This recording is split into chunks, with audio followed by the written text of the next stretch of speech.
بسم الله الرحمن الرحيم ووصينا الإنسان بوالديه إحسانا ووصينا الإنسان بوالديه حملته أمه وهنا على وهن وفصاله في عامين أن اشكر لي ولوالديك إلي المصير وإن جاهداك على أن تشرك بي ما ليس لك به علم فلا تطعهما وصاحبهما في الدنيا معروفا واتبع سبيل من أناب إلي ثم إلي مرجعكم فأنبئكم بما كنتم تعملون. Jadi dalam ayat ini Allah Subhanahu wa taala menjelaskan kepada kita bagaimana pentingnya berbakti kepada orang tua. Dan berbakti kepada orang tua itu tidak diwakilkan kepada siapapun oleh Allah pesannya kepada manusia ini. Langsung Allah sendiri yang berurusan kepada kita. Maka sudah sepantasnya urusan berbakti kepada orang tua ini betul-betul kita pentingkan di dalam kenyataan. Kita wujudkan dalam kenyataan, bukan hanya diwujudkan dalam pembicaraan. Suatu ketika baginda Rasulullah sallallahu alaihi wasallam beliau naik mimbar. Tangga pertama beliau mengatakan amin. Tangga yang kedua mengatakan amin. Tangga yang ketiga juga mengatakan amin. Maka para sahabat terheran-heran, apa sebenarnya yang terjadi? Dari Jibril sudah datang kepada aku menyampaikan yang pertama, ketika saya mau naik tangga yang pertama, dia mengatakan ba'uda man adraka ramadhana falam yughfar lahu. Sungguh celaka orang yang ketemu bulan Ramadan tetapi dosanya tidak diampuni oleh Allah. Nah, ini sebentar lagi kita sudah Ramadan. Sebelum Ramadan kita akan bertemu dengan malam yang begitu istimewa, malam nisfu Sya'ban. Malam yang di situ dilaporkan amalan kita selama 1 tahun. Tiap hari ada laporan pagi dan sore. Tiap pekan ada laporan hari Senin dan Kamis. Tiap tahun ada laporan tahunan namanya malam nisfu Sya'ban. Dan pada malam nisfu Sya'ban itu ditulis juga siapa-siapa yang mau mati pada tahun itu. Maka biasanya orang kok mau mati tahun itu malam nisfu Sya'bannya lupa doa. Maka hati-hati yang lupa doa, tanda-tanda udah mau mati itu berarti. Baca Yasin 3 kali dan sebagainya itu. Dan malam nisfu Sya'ban ini adalah malam ampunan. Begitu banyak orang yang diampuni oleh Allah di malam nisfu Sya'ban. Selain orang yang mudminu hamrin dan orang yang bertengkar. Maka kalau kau masih bertengkar, cepat-cepat baikan. Jangan kita gengsi-gengsian. Ini masalahnya bukan gengsi. Ini masalahnya diampuni apa tidak oleh Allah. Dan di situ adalah malam yang doa-doa begitu dikabulkan oleh Allah. Kalau orang itu tidak ketemu malam Lailatul Qadar, rugi. Tapi mungkin dia masih bisa menghibur diri. Memang namanya Lailatul Qadar itu tidak jelas waktunya kapan. Tapi kalau orang itu malam nisfu Sa'ban kok tidak doa, ruginya 100%. Sudah tahu malam itu malam istimewa kok nggak mau doa. Betul-betul orang yang tidak memikirkan akhirat dan dunianya juga. Hanya kurang lebih malam Ahad depan itu, kalau enggak malam Senin depan. Ya, kita itu harus doa yang serius. Dan namanya malam nisfu Sa'ban itu ya mulai habis maghrib sampai subuh. Mana ada malam nisfu Sa'ban habis maghrib doang, enggak ada. Ya, jadi makanya doanya itu sampai subuh. Begitulah ini praktekkan para wali. Doa wiritan di malam nisfu Sa'ban sampai subuh. Bukan bangun pas qomat subuh. Ini banyak itu dekat-dekat tempat qomat itu biasanya bangunnya pas qomat. Langsung berdiri enggak wudu loh. Gimana yang begitu itu? Kemudian tangga yang kedua, ba'uda man dzukirta 'indahu falam yusalli 'alaik.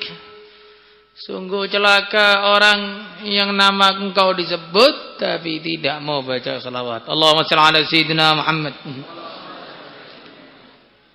Kemudian ba'uda man adraka abawaihi al-kibara aw ahadahuma falam yudkhilahul jannah. Celakalah orang yang menemui kedua orang tuanya dalam keadaan tua renta atau salah satunya, kemudian dia tidak bisa berbakti dengan baik sehingga gagal masuk surga. Makanya berbakti kepada orang tua itu penting. Nah, maka dikatakan bahwa al-walidu awsatu abwabil jannah fa in syi'ta fahfad fa in syi'ta fa'adi'hu. Orang tua itu adalah pintu surga yang paling tengah, paling mudah. Karena tidak ada orang yang terlahir di dunia ini pasti kecuali punya orang tua. Kecuali Nabi Adam saja yang enggak punya orang tua. Semuanya punya orang tua. Semua punya kesempatan yang sama. Fa in syi'ta fahfadhu. Kalau mau ya gunakan itu biar bisa masuk surga. Fa in syi'ta fa'adhi'hu. Atau kamu enggak tertarik surga, ya biarin aja pintunya tertutup sehingga kamu masuk neraka. Makanya berbakti kepada orang tua, baik orang tua yang masih hidup ataupun orang tua yang sudah wafat. Yang masih hidup caranya jelas. Yang sudah wafat, ada orang bertanya kepada Nabi sallallahu alaihi wasallam, orang tua saya sudah wafat, apakah saya masih wajib berbakti kepadanya? Iya. Kamu yang pertama harus menyolatkan dia. Yang kedua kali kamu harus mendoakan dia. Yang ketiga kali kamu harus menyambung kekerabatan dengan orang-orang yang kamu kekerabatannya dari arah orang tuamu itu saja. Dalam hadis lain dikatakan termasuk tanda orang itu berbakti kepada orang tua, menyambung hubungan dengan ahla wuddi abi. Menyambung hubungan dengan orang-orang yang dulu dicintai oleh ayah dan ibunya. Jadi kalau ayahmu itu cinta dengan fulan-fulan, cocok dengan fulan dan fulan, berjuang dengan fulan dan fulan, itu kamu harus cocok juga dengan dia. Itu tanda-tanda kita itu berbakti kepada orang tua. Mendoakannya, dalam satu hadis dikatakan ada orang di dunia ini ketika orang tuanya masih hidup belum sempat berbakti, tapi tidak henti-hentinya dia doa, wa qur rabbirhamhuma kama rabbayani shaghira.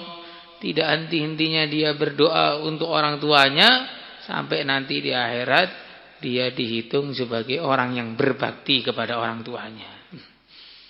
Makanya ini penting sekali ya, jadi anak yang berbakti, jangan jadi anak durhaka. Nanti dikutuk jadi batu, repot. La ilaha illallah. Wa wassaynal insana biwalidayhi Dan orang tua itu ketika sudah wafat, itu justru paling mengharapkan doa-doa kita.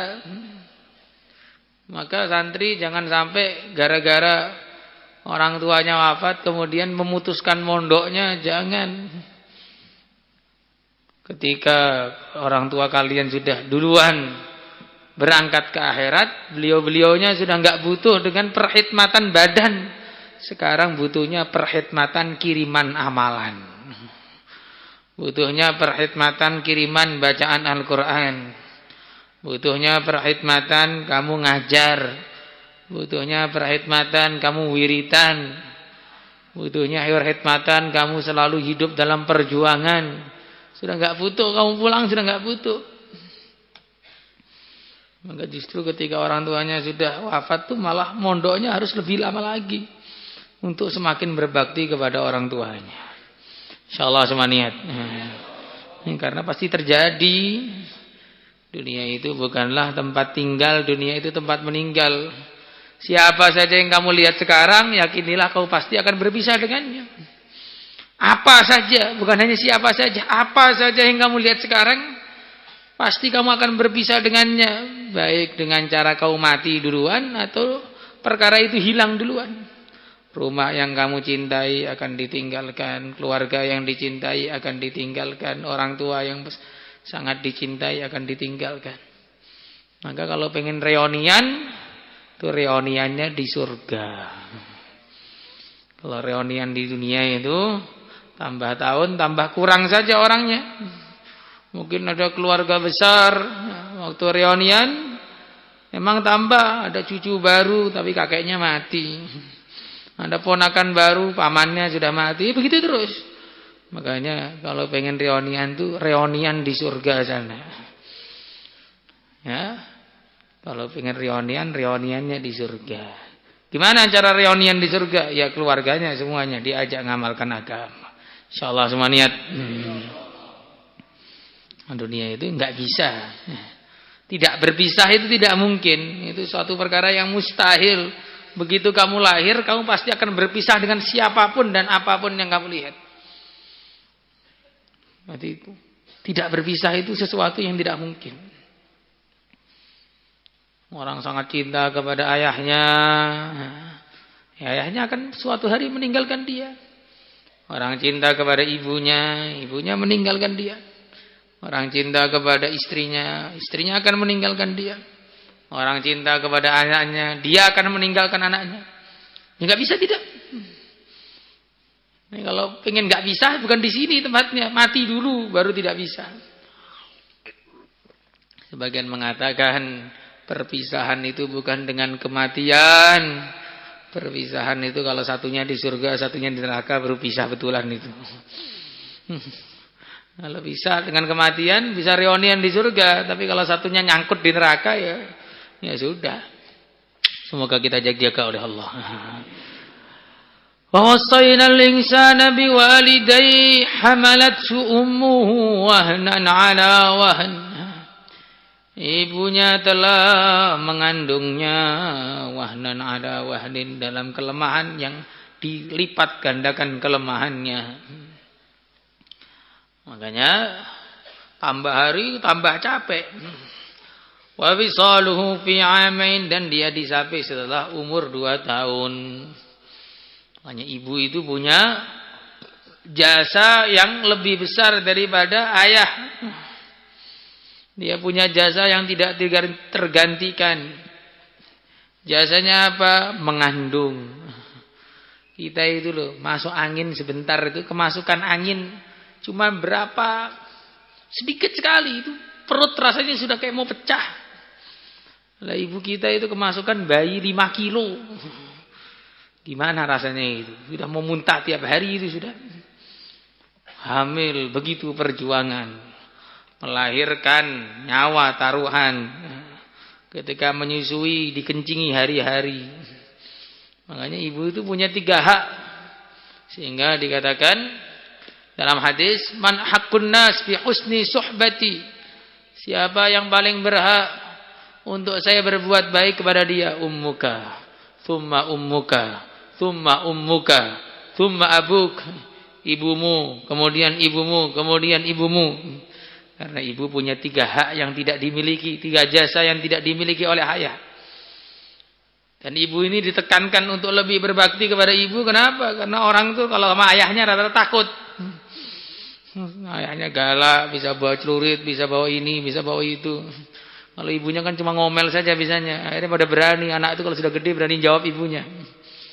Makanya dikasih peringatan. Ummuka, thumma ummuka, thumma ummuka. 3 kali. Bukan berarti ini nikah 3 gitu. Bukan. Namanya mubalik tolol. Masna wa thulatsa wa ruba' sudah ada dalilnya, jangan cari dalil yang tidak berdalil. Kias yang enggak ada hubungannya ya begitu itu. Sampai dikatakan al jannatu tahta aqdamil ummahat. Orang itu taat kepada ibunya, disitulah pintu masuk surga. Sebagaimana al jannatu tahta dhilalis saif. Surga itu berada di bawah bayang-bayang pedang ketika perjuangan. Bukan berarti kalau ditendang ibunya tendangan surga. Nah, ini ada yang tanya. Orang itu kalau katanya al-jannatu tahta aqdamul ummahat, kalau ditendang ibu apa berarti tendangan surga? Ngawur, di surga enggak ada tendang-tendang lagi. Ada lagi yang tanya, orang yang sama. Di surga apakah ada babi atau tidak? Lu kok ya jauh-jauh ke surga cuma nyari babi saja. Sebabi itukah? La haula wala quwata illa billah. Jangan aneh-aneh. Orang itu yang normal sajalah, jangan usah jadi aneh-aneh. La ilaha illallah. Wa fisaluhu bi'amain. Dan dia disapih setelah 2 tahun. Jadi anak kecil itu perlu disapih. Dilatih untuk tidak menyusu. Ketika tidak ada latihan untuk tidak menyusu, akhirnya sampai gede pengen nyusu terus. Sampai gede masih pakai dot ada. Bahkan pernah lihat tuh, sudah daurah masih pakai dot, pernah lihat. Sudah daurah masih pakai dot, bayangkan. Umur 19 tahun. Kenapa? Karena tidak disapih. Apa-apa itu kalau tidak dilatih, ya tidak terlatih. Gak bisa otomatis tuh, gak bisa. Kalau perkara itu bisa otomatis, gak perlu mondok, pencet tombol aja. Langsung hafid Quran, kubro tanpa salah. Pencet lagi, langsung hafid Bukhari. Pencet lagi, langsung jadi tim taskil yang gak mandi. Astagfirullah.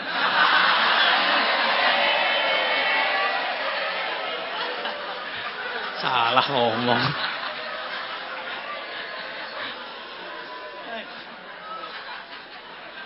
Jadi perlu dilatih. Nah, apa-apa itu perlu dilatih. Maka dikatakan dalam hadis, innamal ilmu bitta'allum wal hilmu bittahallum wal iffatu bitta'affuf.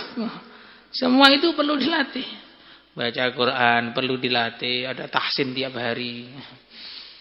Nulis juga perlu dilatih. Orang itu kalau nggak pernah latihan nulis, itu kalau ngaji itu bingung mau nulis apa.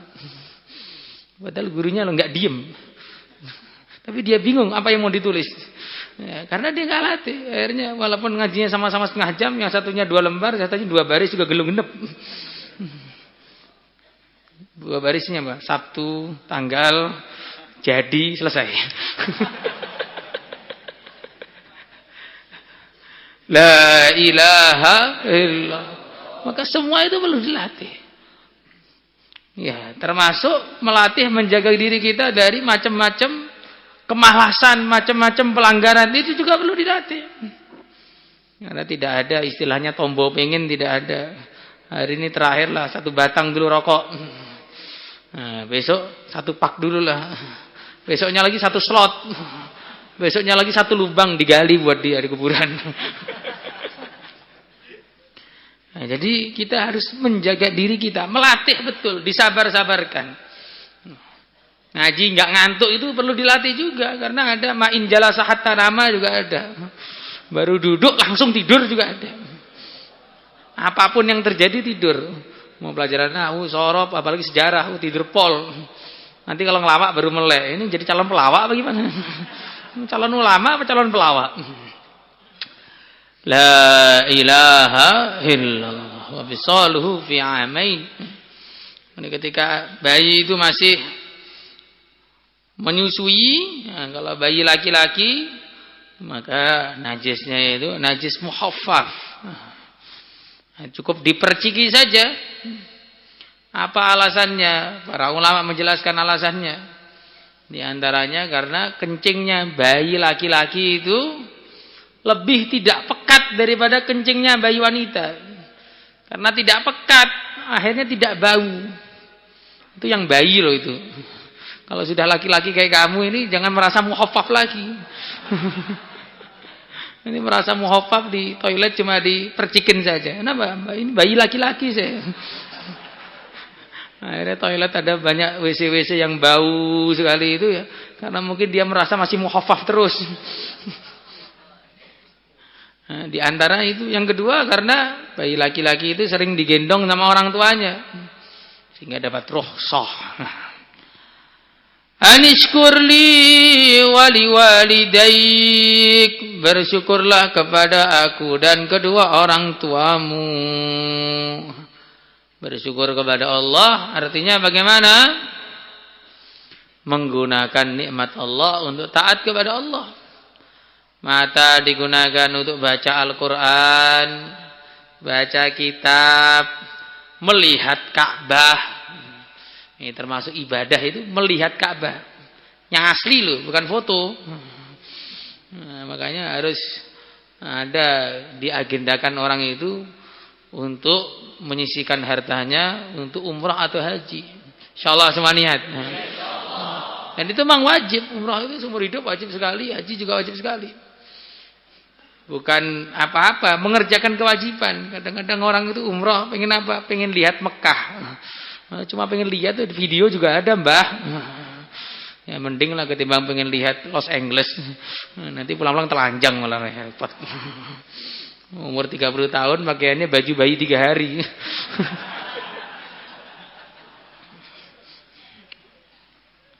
Anishkurli wali walidaik ilayyal masir, hanya kepada akulah kalian dikembalikan. Wa in jahadaka ala an tusyrika bi ma laysa laka bihi ilm. Ini Sayyidina turun kepada Sayyidina Sa'ad bin Abi Waqqas radhiyallahu taala anhu. Beliau ini sangat berbakti kepada ibunya. Suatu hari ibunya mengatakan, "Kamu ini kok kayaknya bikin agama baru, Nak. Pokoknya saya nggak mau makan, nggak mau minum, nggak mau tidur sampai kamu ya, meninggalkan agama kamu." Maka Sayyidina Sa'ad mengatakan, "Nggak akan saya tinggalkan." Maka ibunya praktek. Hari pertama nggak makan, masih kuat. Hari kedua tambah lemes. Hari ketiga sempurna lemesnya. Makanya ada orang tuh bikin saran yang betul-betul aneh.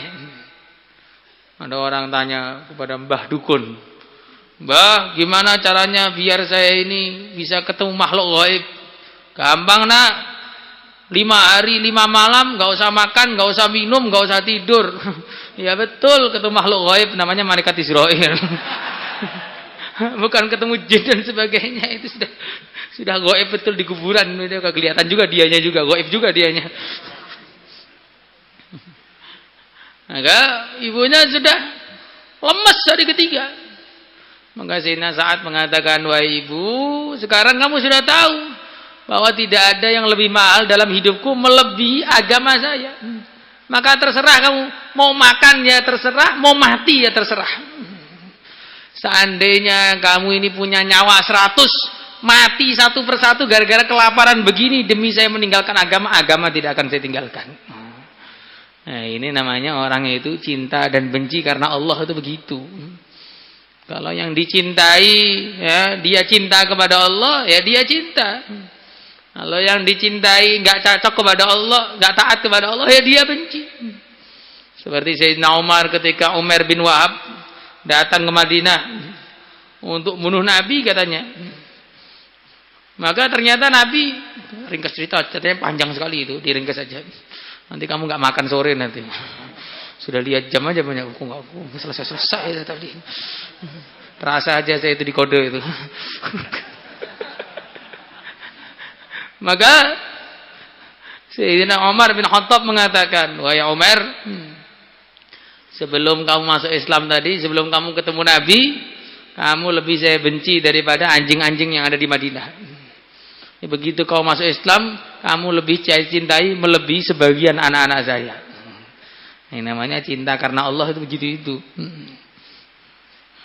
Ada lagi yang jelas dilarang dicintai oleh Allah malah dicintai, cinta orang kafir. Nah, ini bahaya. Nanti kalau kumpul sama orang kafir di akhirat gimana? Wa in jahadaka ala an tusyrika bima laysa laka bihi ilmun fala tuti'huma. Kalau mereka berdua memaksa kamu untuk melakukan kesyirikan yang kamu tidak punya bukti, tidak punya bukti sama sekali bahwa perkara itu Tuhan, tidak ada buktinya. Maka kesyirikan itu apa tuh penyebabnya? Penyebabnya kesyirikan itu kira-kira yang dipercaya. Sampai ada orang bikin acara dan sebagainya di Jawa itu banyak. Nanti di dekat dieselnya itu, gensetnya dikasih tahu, roti, pisang. Katanya biar dieselnya nggak mati. Diesel itu dikasih solar, bukan dikasih pisang. Itu kalau kamu mau kasih pisang, itu yang marah itu yang jaga diesel itu, bukan dieselnya. Kelaparan dia ada dimatiin dieselnya. Nah, jadi orang itu hanya kira-kira dipercaya. Kira-kira ada hantu namanya extra jos. Nggak ganti-ganti, padahal cutting deng juga ada loh sekarang. Masih extra jos terus. Ada hantu malam hari. Itu dari saya kecil sampai sekarang nggak berubah. Pinjam gayungnya Kang, buru-buru gayung, kepala aja nggak punya. Itu juga ganti, udah 20 tahun nggak pernah ada peningkatan. Kali-kali nggak punya kaki atau nggak punya apa gitu kan. Mas Turoh bertanduk. Nggak ganti-ganti, nggak keren. Harus punya peningkatan. Kalau mau bohong tuh tambah dikit, tuh gimana? Malaysa laka bi ilm. Tidak ada bukti. Ada dewa Brahmo, ada dewa Siwa, enggak ada. Yang ada Siwa huma harfun ya baru ada. Siwa enggak ada. Kalau Siwa huma harfun kal wa fi walam fi'lu mudharin jadi kalam yasam ya ada. Kalau anak kelas 1 ya belum tahu itu alfiah itu aku. La ilaha illallah. An tusyrika bima laysa laka bi'ilm fala tuti'huma. Jangan ditaati. La ta'ata li makhluqin fi ma'siyatil khaliq. Jadi ketaatan yang total itu hanya kepada Allah dan Rasulnya. Ati'ullah wa ati'ur Rasul wa ulil amri minkum. Ulil amr itu ditaati ketika ulil amr itu perintahnya tidak menentang perintahnya Allah dan Rasulnya. Wa sahibuhuma fid dunya ma'rufa. Dan berbaktilah kepada orang tua kamu fid dunya dalam urusan dunia ma'rufan dengan cara yang baik. Ini walaupun kita itu enggak setuju dengan kekufurannya, enggak setuju dengan kemaksiatannya, tapi kalau urusan-urusan yang mubah-mubah saja, ya tetap kita harus berbakti kepada mereka. Wattabi' sabila man anaba ilai. Dan ikutilah jalannya orang-orang yang kembali kepada aku. Jalannya orang yang suka taubat. Dalam tafsir Qurtubi disebutkan, wahai Sa'ad, ikutilah jalannya Abu Bakar. Jadi man anaba ilai itu maksudnya Sayyidina Abu Bakar. Wahai Sa'ad, ittabi' sabila man anaba ilai. Ikutilah jalannya Abu Bakar. Jadi Sayyidina Abu Bakar itu satu-satunya sahabat yang kedua orang tuanya, istri-istrinya, anak-anaknya semuanya sahabat. Ya, semuanya masuk Islam. Jadi kebanyakan sahabat itu bapak-bapaknya sudah wafat dalam keadaan kafir.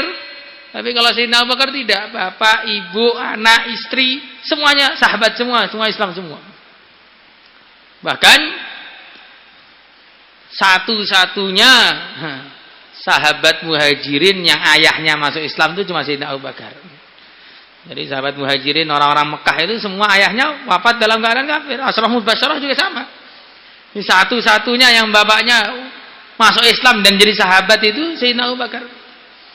Itu Abu Quhafah masuk Islam ketika Fathu Mekah. Jadi sudah tua, tapi memang Allah cinta kepada beliau, ya belum dimatikan sampai jadi sahabat. Sudah tua, rambutnya sudah putih seperti pohon tagomah. Maka ketika ayahnya masuk Islam, Sayyidina Abu Bakar itu nangis. Kenapa engkau nangis, wahai Abu Bakar? Ditanya oleh Nabi. Saya tahu ya Rasulullah Sallallahu Alaihi Wasallam, seandainya yang masuk Islam itu Abu Thalib, kamu lebih senang daripada yang masuk Islam ayah saya. Seandainya masuk Islam Abu Thalib, engkau lebih senang daripada yang masuk Islam ayah saya. Jadi Sayyidina Abu Bakar saking cintanya kepada Nabi, apa saja yang dicintai Nabi itu lebih dicintai walaupun melebihi ayahnya sendiri. Semoga kita kecipratan barakah beliau. Salatullah